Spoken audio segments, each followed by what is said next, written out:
Hi, church. Hey, this Sunday, have the great privilege of preaching, and we're going to be looking at Mark 7, verses 1 to 23, and we're also going to be looking at the surrounding passages, surrounding stories that go around that passage. But we're going to be looking at the question, are you not also without understanding?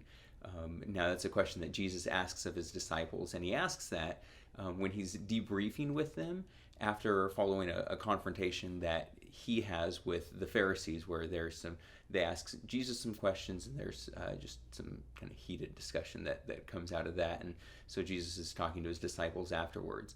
I'm excited about it. I think there's going to be a lot of great things that come from it. And Jesus really gets at this idea of pride and legalism. And a question I want us all to be thinking about as we kind of approach Sunday is where are areas in my own heart where pride is subtly kind of sneaking in. And I think for a lot of us, it's really in the area of self-sufficiency and kind of dependence on ourselves. And so I think Jesus is kind of fleshing that out of his disciples, and Mark really points out some interesting and exciting things in that story, and look forward to dialoguing with you about that on Sunday. You know, another thing that's coming up pretty soon in just a couple of weeks is our Mission Sunday. And something I've been doing and want to continue doing is reading to you about and kind of introducing to you the life of a missionary as we prepare for Mission Sunday. And this week I want to read a little quote from this book. It's called 50 Christians that every person should know. And I want to tell you about the life of Amy Carmichael. She was a missionary in India in the kind of 1900s.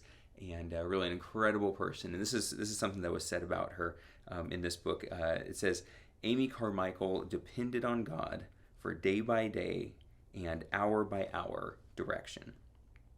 God spoke to her through the Word. She was a woman led by God and blessed by God.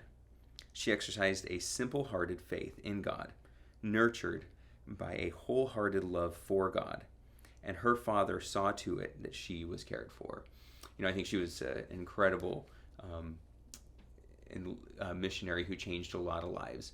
And what I love about her story is she didn't do it through fancy tactics or clever events or anything like that. She did it through her devotion to the Lord, through prayer, through her commitment to the Word. She is someone that leaned into the Lord and asked Him for help, for guidance, for direction, because she saw her dependence on Him and her need for the Lord. And we need to be a people who are like that more and more. And I think that's really going to be something that comes out of Sunday's sermon. So look forward to seeing you on Sunday. God bless you, church. Good morning, ladies. I hope you're having a wonderful week. Bible study has started. We kicked off our Tuesday night study this week, and we start our Thursday morning study this week. It's never too late to join in. If you decide that you want to join one of these studies, just send me an email. I'll give you all the information that you need. Also, remember, time is flying, and mark your calendars now for our annual Christmas dinner. It will be at the Gardens. It will be so beautiful. I cannot wait to do that because it's so special, I know, to have the fellowship and have the encouragement and have the fun. And that will be Friday, December 2. So, again, put it on your calendar because you know how fast time goes. And if you need anything at all, make sure you email me, and I hope you have a wonderful weekend. Hi, church family. Thank you so much, first, for filling out so many of these recommendation cards.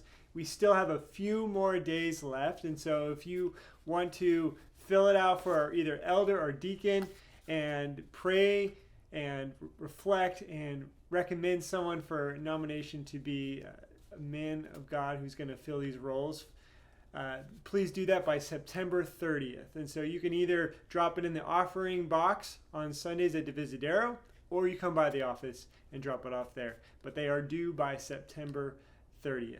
And for junior high, we are going to have a really fun fall conference. It's going to be October 28th and 29th. And we're going to have dinner. We're going to have a message about faith. Couple messages Friday night and Saturday morning, and then we're also going to go to Defy, which is a trampoline park, and we're going to have a fun game on Saturday morning with the whole group, and also do lunch with their small groups. And so it's going to be a really fun weekend, Friday night, Saturday morning, and I hope your junior higher signs up. It's going to be a great time, and hope they do. And it's going to be an amazing thing that we get to do at the end of October. So thank you so much for your support and your prayer for our youth. Hey everyone, I hope you're having a great week. Awana has been going great this month and we're so excited. Next week, Awana, we have our first dress up night, and that's going to be our team color night. So if your kids are coming, have them dress up in their team color. If they don't know what that is, they can ask their leader. Also, we have a lot coming up in the month of October. And specifically, I want to point out that Trunk or Treat is October 31st, and we are looking forward to that. It's going to be here on our campus, and we're going to do it off to the side next to the parking lot. So we're looking forward to that. Be thinking about what trunks you guys want to do. We're going to have signups on October 2nd starting. So if you want to get involved, look for that. And we're going to need lots and lots of candy. So we are going to start collecting candy soon here at the office. If you can donate candy, we would love to have that. And we're looking forward to enjoying that time with you. So I hope you guys have a great rest of your day. Well, hey, church family, it is good to talk with you. I want to give you some updates on what's going on in Satellite and Men's Ministry. Men's Ministry continues to meet on Thursday mornings at Cafe 210 at 6 a.m. on Thursdays. And we're going through the book of Colossians, and we're having a wonderful time seeing who the Lord Jesus Christ is and just his central place in our lives. So I want to encourage you guys to continue to come and invite a friend. And if you've not ever come before, come. The guys are going to love you and going to accept you, and you'll have a great time too. Satellite continues to meet at our house throughout the month of September, and then we'll have some news coming what we'll be doing the remainder of the year. So keep in tune. And finally, I want to share with you something that I'm really encouraged about, and I hope you are too, and it's the leaders of our church. Those who serve in Awana, junior high, high school, Satellite, are our groups on the board and on the staff. We have a group of leaders who are committed and who are persistent, leaders who are compelled by the love of Christ and who don't just go home when life gets tough and just stop, but these leaders continue to pour into our lives. And I want to encourage you to be praying for them. Be praying that the Lord's strength would continue to help them as they go through life, that they would endure with patience and joy. If you do that, you'll be a blessing to them. So I want to encourage you in that. And until next week from the Letter from Home, I pray that the Lord would continue to bless your faith and your hope and your love, that they would each grow abundantly. Love you guys.